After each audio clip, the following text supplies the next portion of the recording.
Hello friends, तो आपको हमारे मल्टीटेक के चैनल में बहुत बहुत स्वागत है।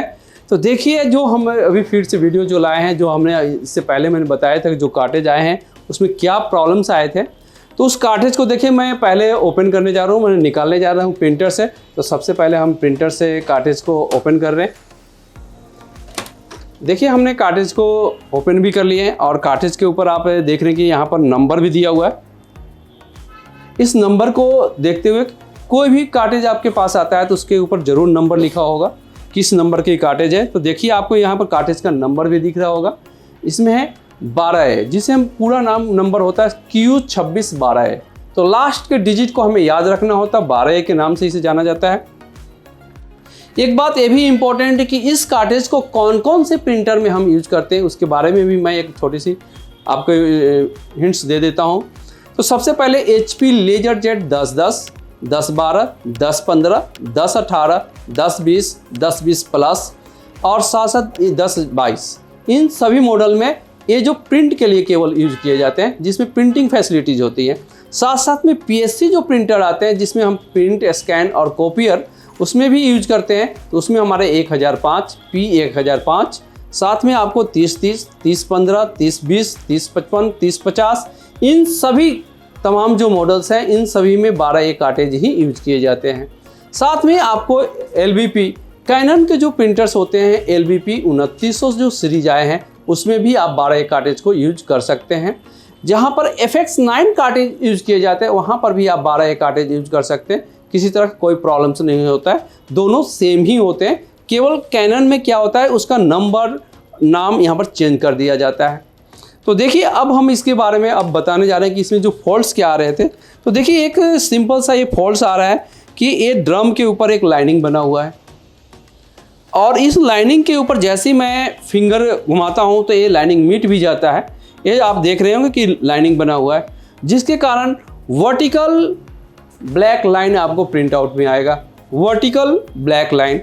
और एक डॉट यहाँ पर बना हुआ है, जिससे आपको सेम डिस्टेंस पर ब्लैक डॉट बना हुआ आ रहा है। सेम डिस्टेंस पर ब्लैक डॉट आ रहे हैं 4।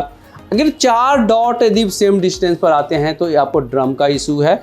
और ड्रम के ऊपर ये लाइन घूमी हुई आती है, वर्टिकल लाइन हमें प्रिंट आउट में आ रहा है, तो समझिए कि आपका वाइपर ब्लेड प्रॉपर वर्क नहीं कर रहा है। जो वाइपर ब्लेड का काम होता है ड्रम को, अपर सरफेस को क्लीन करना, तो क्लीन नहीं कर पाता है, जिसके कारण ये प्रॉब्लम्स क्रिएट होता है। तो देखिए, अब इस कार्टेज को किस तरह से हमें खोलना है। तो सबसे पहले अपने हाथ में इस तरीके से हम कार्टेज को रखेंगे, इस तरीके से इस पोजीशन में, और एक मैग्नेटिक स्क्रू ड्राइवर होनी चाहिए। तो इसीलिए मैं एक बात आपको ये भी बता देना चाहता हूँ कि यदि आप प्रिंटर रिपेयरिंग का कोर्स करते हैं तो सबसे चीप एंड बेस्ट, आपको कम पैसे में, कम लागत में, सबसे ज़्यादा अगर आमदनी देने वाला कोई यदि कोर्स है वो है प्रिंटर। आप इसमें कम खर्च है, बहुत ही कम। एक आपको मैग्नेटिक स्क्रू ड्राइवर की ज़रूरत होगी और एक अलाइनर की ज़रूरत होगी, जो आपको यहीं पर अलाइनर भी मिल जाएगा। ये जो सामने देख रहे हैं, ये दोनों से ही आपको कार्टेज को आसानी से हम ओपन कर लेंगे, इससे ज़्यादा ज़रूरत होती नहीं है। तो देखिए, अब हम इसे स्टेप बाय स्टेप आपके सामने खोलने चलते हैं। सबसे पहले ड्रम के गियर साइड से ओपन करेंगे। हमेशा याद रखेंगे गियर के जो ड्रम लगा होता है, ड्रम के गियर साइड्स में जो स्क्रू लगे होते हैं, 1 या 2 स्क्रू लगे होंगे, उन दोनों स्क्रू को आपको ओपन करना होगा। ओपन करने के बाद इस कैप जो लगा हुआ है, इस कैप को हम बाहर निकाल लेंगे। जो ये कैप देख रहे हैं, इस कैप को हम बाहर निकालेंगे और इस कैप को बाहर निकालने के बाद इस ड्रम को, इस लॉक से हल्का सा इसे बाहर के साइड में पुश करेंगे और इस ड्रम को हम बाहर कर लेंगे। इसे क्लॉक और एंटी क्लॉक वाइज इसे घुमा लेते हैं। घुमाने के बाद इसे हम बाहर कर लिए। अब इसके बाद में PCR जो हमने बताया, सेकंड जो पार्ट्स नंबर होता है, ये PCR जो ब्लैक कलर का रॉड देख रहे होंगे, इस PCR को इस जगह से हम ओपन कर लेते हैं। ये हमारा PCR भी ओपन हो चुका है और इसके साथ साथ में ये जो देख रहे हैं, ये स्प्रिंग लगा होता है, जो आपको इंक वेस्टेज बॉक्स और इंक बॉक्स को दोनों को कनेक्ट करके रखता है। तो इस साइड से स्प्रिंग को भी डिस्कनेक्ट कर लिए हैं यहाँ से। देखिए, ये ओपन हो चुका है। अब यहाँ पर 2 छर्रे लगे होते हैं, एक छर्रा आप इधर देख रहे हैं साइड में, और उसी तरह से एक छर्रा इस साइड में भी है यहाँ पर। तो देखिए, हम छर्रे को कैसे निकालते हैं। यहाँ पर सामने इसे मैग्नेट स्क्रू ड्राइवर रखेंगे और इसे प्रेस करते हैं अंदर के साइड में। देखिए हमारा बाहर आ गया। अब देखिए इस छर्रे को भी हमने निकाल दिया और देखिए दोनों साइड से छर्रे हमारे बाहर आ गए और एक कार्टेज जो हमारा है ये 2 भागों में डिवाइड हो जाएगा जी।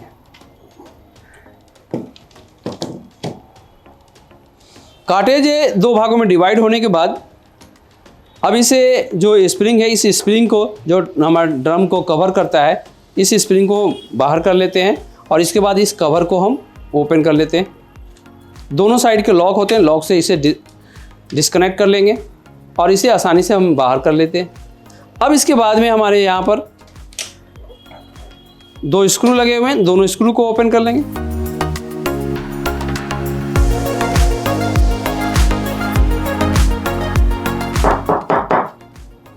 और अब इसके बाद में ये हमारा ब्लेड, जिसे हम बोलते हैं वाइपर ब्लेड, ये हमारा वाइपर ब्लेड ओपन हो चुका है। तो मैंने बताया ही था कि वाइपर ब्लेड का इशू हो रहा है। ड्रम के ऊपर लाइनिंग बनी हुई आ रही है, जो आप देख रहे हैं यहाँ पर भी ड्रम के ऊपर लाइनिंग बनी हुई है। तो ये समझ जाए कि आपका वाइपर ब्लेड काम नहीं कर रहा है। तो अब इसे लिए आपको क्या करना होगा, वाइपर ब्लेड को चेंज करना होगा। तो देखिए मैं इसमें नए वाइपर ब्लेड को कनेक्ट कर रहा हूँ, लगा रहा हूँ। देखिए हमने कनेक्ट कर दिया है। अब दोनों स्क्रू को भी साथ में इसे कनेक्ट कर देंगे।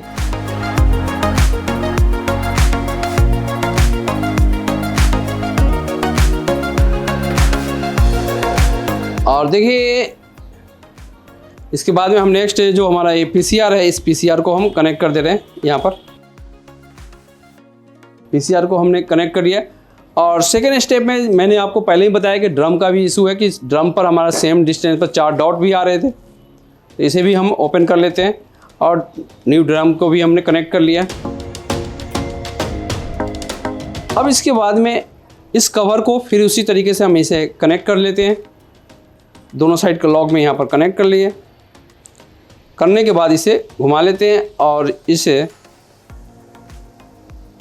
लॉक कर दिया। तो ये हमारा इंक वेस्टेज बॉक्स में कौन कौन से पार्ट्स लगे होते हैं, ड्रम, पीसीआर और वाइपर ब्लेड को हमने कनेक्ट कर दिया है। अब हम जाते हैं इंक रिफिल वाले बॉक्स की ओर चलते हैं और इंक को कैसे रिफिल करना है वो भी मैं दिखा देता हूँ। अब देखिए ये जो हमारे हाथ में जो बॉक्स है इसे बोलते हैं इंक बॉक्स, जिसमें इंक को हमें रिफिल करना है। तो इसे जब भी आपको ओपन करना है तो जो हम इसमें मैग्नेट रोड लगा होता है, इस मैग्नेट रोड के गियर साइड से ओपन नहीं करना है। जस्ट गियर के अपोजिट साइड में जो लगे हुए स्क्रू यहाँ पर होते हैं, इस स्क्रू को आपको ओपन करना है। जो आप देख रहे होंगे यहाँ पर एक स्क्रू लगे हुए, इस स्क्रू को आपको ओपन करना है। अब इस स्क्रू को जैसे ही आप ओपन कीजिएगा, मैग्नेट रॉड आपको बाहर आ जाएगी और अब आसानी से इस मैग्नेट रॉड के गियर साइड से थोड़े से इसे बाहर की ओर प्रेस कर लिए और ये बॉक्स से ये बाहर आ जाएगा।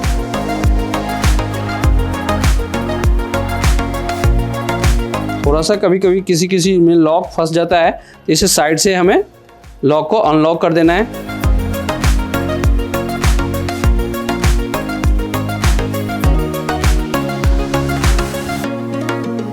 और इसके बाद में ये साइड से हमने लॉक को अनलॉक कर लिया, देखिए। और मैग्नेट रोड को हमने बाहर कर लिया है। अब इसे किसी भी कॉटन टाइप क्लॉथ से इसे साफ कर लेंगे। तो ये मैग्नेट रोड के पास में जो ब्लेड लगे हुए देख रहे हैं, इसे बोलते हैं डॉक्टर ब्लेड, जो देख रहे हैं ब्लेड। अब इसी ब्लेड के साइड से ही इंक को आपको रिफिल करना है। तो सबसे पहले इंक लेंगे, जो ये इंक देख रहे हैं।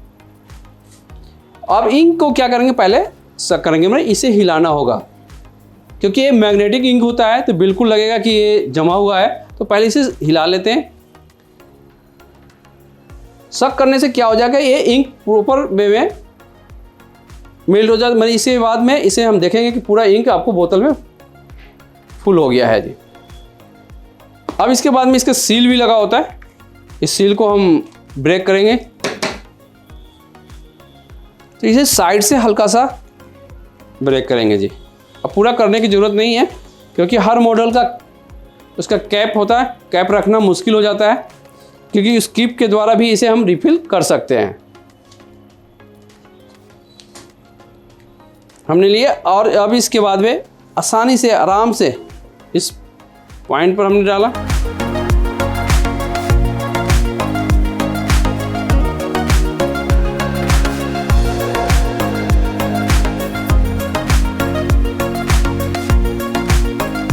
देखिए इंक रिफिल हो गया है।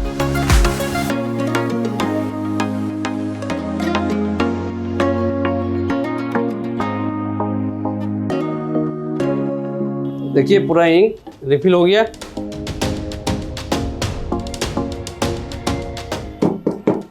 अब इसके बाद में हम क्या करेंगे, इस मैग्नेट रोड को, जो मैग्नेट रोड देख रहे हैं आप बाहर है, इस मैग्नेट रोड को क्लीन करने की ज़रूरत नहीं है। अगर करना चाहते हैं तो कर भी सकते हैं, कोई दिक्कत नहीं है।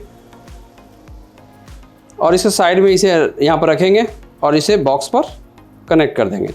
तो यहाँ पर आपको लॉक में देखना होगा, थोड़ा सा लॉक ध्यान से, क्योंकि ज़्यादा तेज़ी से प्रेस नहीं करना है। देखिए लॉक में आवाज़ आई, कर्सर में जाकर बैठ गया। अब इसके बाद मैग्नेट रोड को घुमाते हैं। अभी बिल्कुल आपका वाइपर ब्लेड सही है, मैग्नेट रोड भी सही है, किसी तरह की कोई प्रॉब्लम्स नहीं है इसमें। अगर इसमें गोल सा रिंग बना हुआ जाता है या चूड़ी सा बना होता है या इंक धब्बा धब्बा होता है तो समझ आता है कि कहीं ना कहीं मैग्नेट रोड आपका काम सही नहीं कर रहा है। जिसमें हमें मैग्नेट रोड के पास में जो लगे हुए ब्लेड है उसे ब्लेड को भी चेक करना पड़ता है, लेकिन ब्लेड और मैग्नेट रोड दोनों ओके हैं। अब इसके साइड से जो हमने स्क्रू को ओपन किए थे, जो गियर के जस्ट ऑपोजिट साइड से, उस स्क्रू को हम यहाँ पर टाइट कर देते हैं।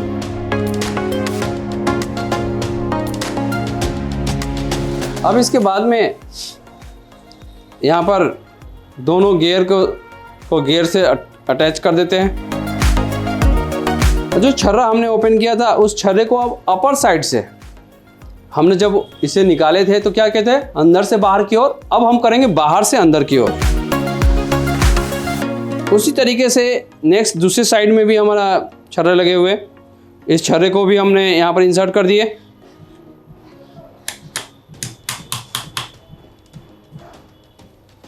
और इसके बाद में हमें इस कैप को और कैप के ऊपर भी स्क्रू लगे होते हैं, इस स्क्रू को हम लगा देते हैं। और यहाँ पर साइड में स्प्रिंग। अब इसके बाद में हम दोबारा प्रिंटर में कार्ट्रिज को इंसर्ट करने जा रहे हैं।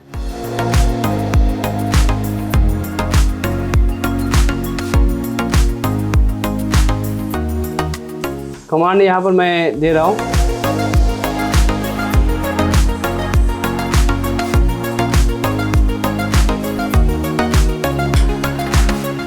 और देखिए ये प्रिंट आउट होके बाहर भी आ गया है। तो देखिए ये प्रिंटर पेज आपका आउट हो गया, जो आप देख रहे हैं यहाँ पर। जो इससे पहले जो प्रिंट आउट हम निकाल रहे थे उसमें क्या आ रहा था वो भी मैं एक बार दिखा देता हूँ आपको, सामने है। तो देखिए इन दोनों पेज में आपको अंतर पता चल जा रहा होगा कि क्या अंतर है। ठीक है, इसमें जो हमारा है लाइनिंग आ रहा है और इसमें लाइट प्रिंटिंग है। तो देखिए हमने प्रिंटिंग भी दे दिया है। फिर मैं एक बार और दिखा देता हूँ आपको कि देखिए कमांड देने पर कैसा प्रिंट आउट आ रहा है। हमने कमांड दे दिया है, जैसे आप प्रिंट आउट लेंगे तो देखिए ये प्रिंटर से प्रिंट आउट भी बाहर आ गया। बिल्कुल अब किसी तरह के कोई इसमें प्रॉब्लम्स अभी नहीं है प्रेजेंट टाइम में। देख रहे हैं बिल्कुल ही क्लियर फोटो आ रहा है, माने कैरेक्टर जो भी आ रहा है। तो इस तरीके से हम कोई भी टोनर्स कार्ट्रिज होता है या जो प्रिंटिंग, सबसे ज़्यादा अगर लेजर प्रिंटर में अगर बात करें तो रिपेयरिंग क्या होता है, टोनर कार्ट्रिज का होता है। क्योंकि सबसे ज़्यादा मूवमेंट करने का काम किसे आता है, टोनर कार्ट्रिज का होता है। क्योंकि प्रिंटिंग से रिलेटेड जितने भी अगर फॉल्ट्स आते हैं तो मोस्टली आपको सबसे ज़्यादा अगर फॉल्ट्स आएगा तो वो टोनर कार्ट्रिज में।